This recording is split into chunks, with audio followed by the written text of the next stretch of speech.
자손은 우리가 하느님과 함께 영원한 생명에 날아갈 수 있는, 영원한 생명으로 들어갈 수 있는 필요하고도 중요한 의무이자 권리이다라고 예수님은 말씀하십니다.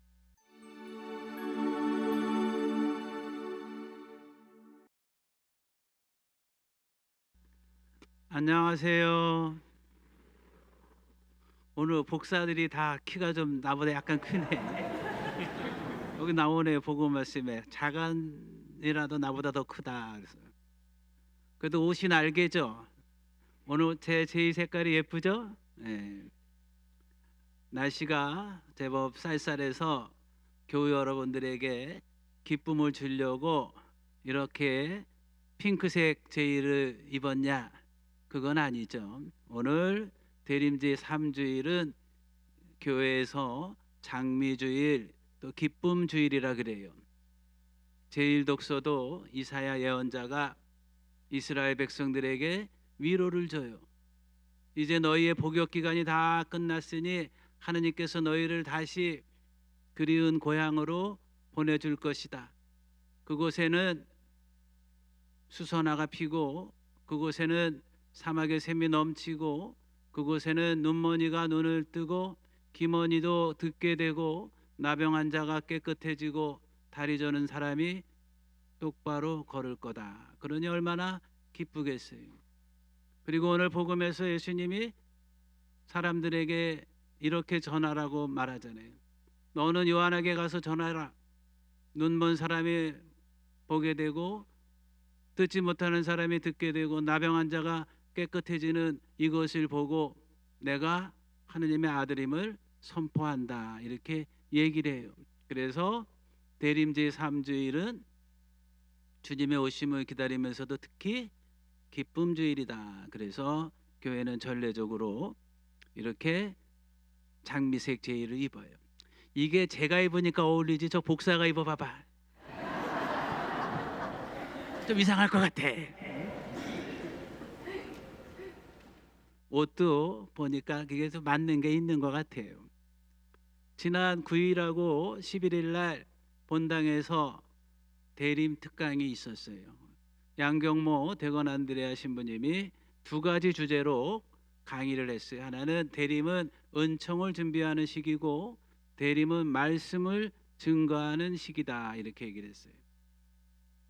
제가 강의를 두 번 다 들으면서 잠깐 요약을 했는데 대림이라는 것은 기다린다는 의미인데 라틴 말로 아드벤투스는 기다린다는 것이 아니라 어디를 향하여 떠난다라는 의미가 있다. 그래서 대림은 하느님의 아들이 사람이 되어 떠나오는 거예요. 어디로? 우리에게로. 또 대림은 우리가 하느님의 아들이 태어난 곳으로 떠나가는 거예요. 그래서 동방 박사들은 별을 보고 황금과 유향과 모략을 준비해서 우리에게 오시는 예수님을 경배하기 위해서 떠난 거예요. 그리고 목동들은 천사의 말을 듣고 예수님이 태어난 곳을 향해 떠나서 경배를 드렸다. 그래서 대림은 단순히 수동적으로 기다리는 것이 아니라 우리에게 오시는 예수님을 향해서 기쁜 마음으로 떠나가는 거다. 그래서 아드벤투스는 영어로 어드벤처가 된다. 어드벤처는 뭐예요? 모험. 그렇죠? 그래서 이 대림은 모험의 시간이다. 이렇게 강의를 했어요. 그 다음에 대림은 은총을 준비하는 시간인데 은총은 하나님께서 무상으로 선물로 주는 거다 이야기를 했어요. 내가 어떤 업적을 쌓아서 내가 어떤 능력을 보여서 내가 실적을 이루었기 때문에 그것에 대한 보상으로 은총이 주어지는 것이 아니라 그랬어요. 햇볕이 어디에나 골고루 비추듯이 바람이 불고 싶은 대로 불듯이 은총은 하느님의 선물로 우리에게 주어지는 것이다. 우리는 세례를 받으면서 우리는 하느님을 닮은 모상으로 태어나면서 이미 하느님의 은총을 받았다 이야기를 합니다. 그러기에 우리는 은총을 받은 사람답게 살아야 된다. 그래서 사람들이 우리들을 보고 나도 저분을 보니까 성당 다니고 싶다, 이런 이야기를 하게 되면 우리는 은총받은 사람의 합당한 삶을 사는 거예요. 우리가 그렇게 살면 예비자들이 이렇게 나도 성당 다녀야 되겠다 하고 오는 거예요. 근데 사람들이 우리를 보고 너 같은 사람도 성당 다니냐? 그럼 곤란하다 이거예요. 그거는 사람들은 은총을 받은 합당한 삶을 살지 않았기 때문에 그렇다. 그리고 지난 7일 날 본당에 자선 음악회가 있었어요. 많은 분들이 재능을 기부해 주셨어요. 바이올린, 클라리넷, 피아노, 하모니카, 하프, 이러한 악기들로 성탄을 기다리는 대림 시기에 아름다운 연주를 했고, 또 본당의 아모르 성가대와 어린이 합창단, 또 울테레아 중창단이 하나님께 영광을 드리는 노래로 찬미와 찬양을 했어요.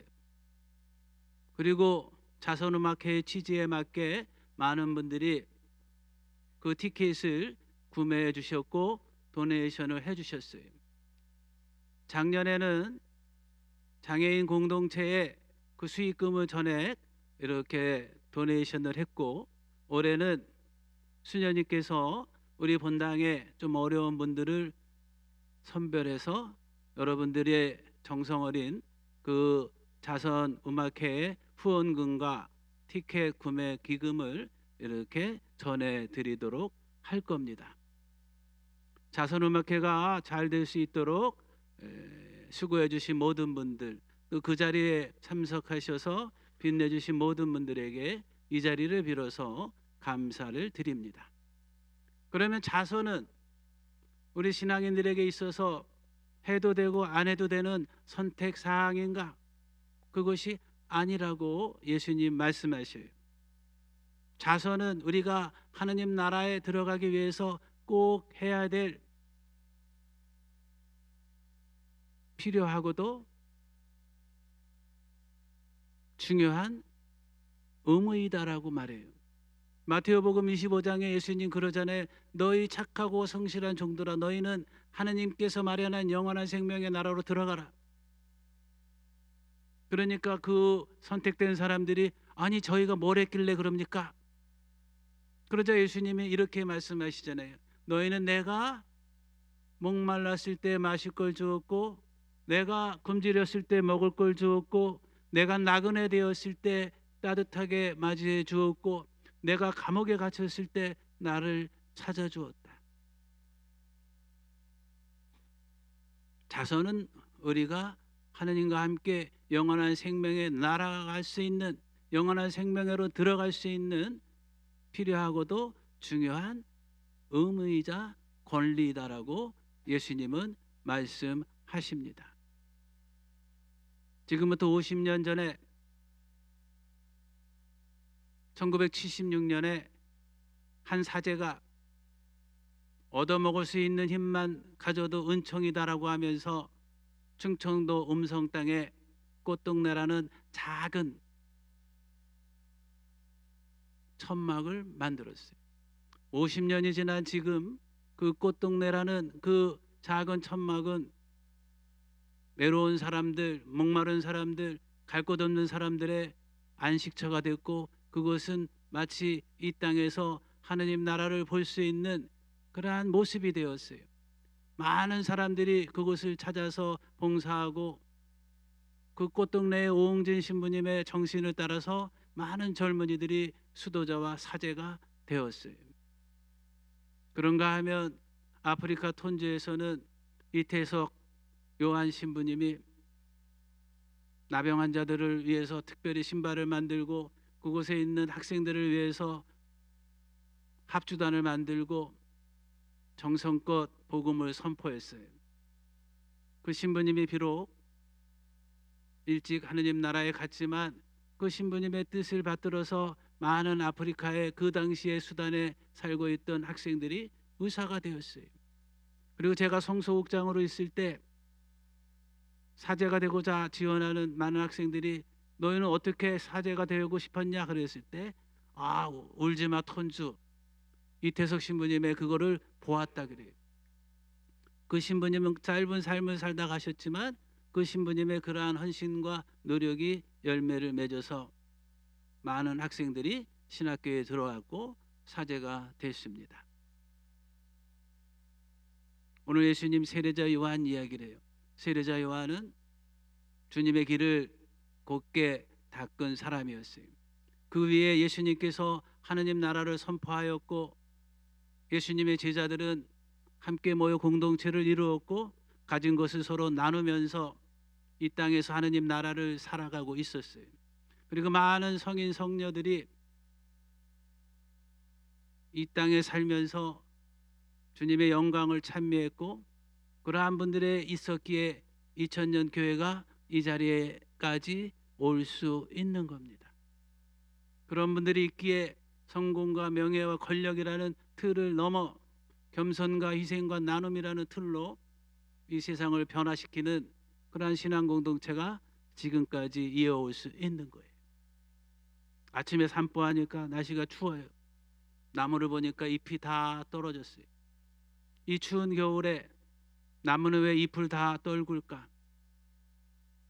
잎이 떨어지지 않으면 나무는 겨울을 이겨낼 수 없기 때문에 스스로 나무는 겨울을 이겨내기 위해 잎을 그렇게 떨궈내는 지혜를 갖는 것이 아닌가. 그리고 봄이 오면 새순이 돋고 여름에 뜨거운 햇볕을 받으면 가을에 다시 열매를 맺고 그렇게 나무는 나이테 하나를 더 쌓아가는 거예요. 우리들 또한 우리가 가진 것을 기쁜 마음으로 나누면 그것이 열매가 돼서 우리 영혼의 나이에 신앙의 나이테가 하나 더 늘어날 겁니다. 잠시 묵상하죠.